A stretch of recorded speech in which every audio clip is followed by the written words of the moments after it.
tour boat cuts its engine 800 meters off the coast of Mauritius. 12 people who paid a small fortune and waited 2 years for this booking step onto a 26-hectare island of restored coastal forest. Their ranger raises a hand for silence.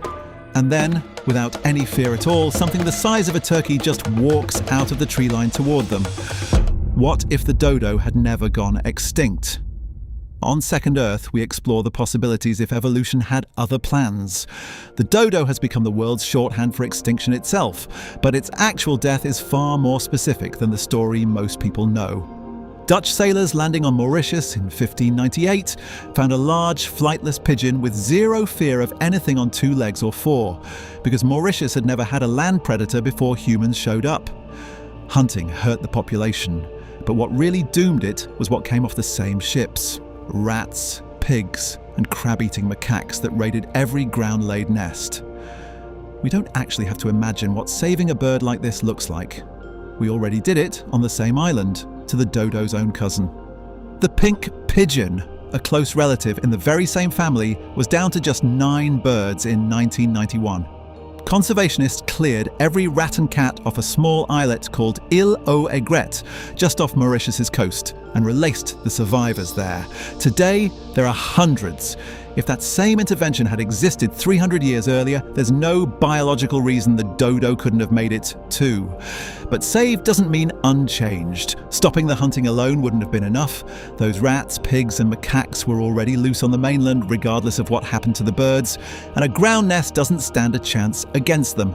So a surviving dodo isn't roaming freely across Mauritius.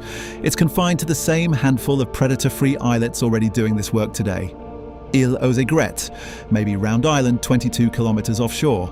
Small, actively managed, monitored populations, the same model keeping the pink pigeon and New Zealand's kakapo alive right now. And that changes what seeing one is actually like. This wouldn't be a bird you glimpse from a safari truck. Access to a population that fragile gets tightly controlled, permit limited, sold out. Closer to booking a mountain gorilla trek in Rwanda than spotting an elephant at a waterhole. Except gorillas keep a wary distance. Dodos historically never developed a fear of large animals in the first place. There was nothing on Mauritius to be afraid of before humans arrived. So this might be the one exclusive wildlife encounter on Earth where the protected, endangered animal is the one that walks up to you. It's also worth remembering the dodo wasn't only ever confined to Mauritius, even in the real timeline.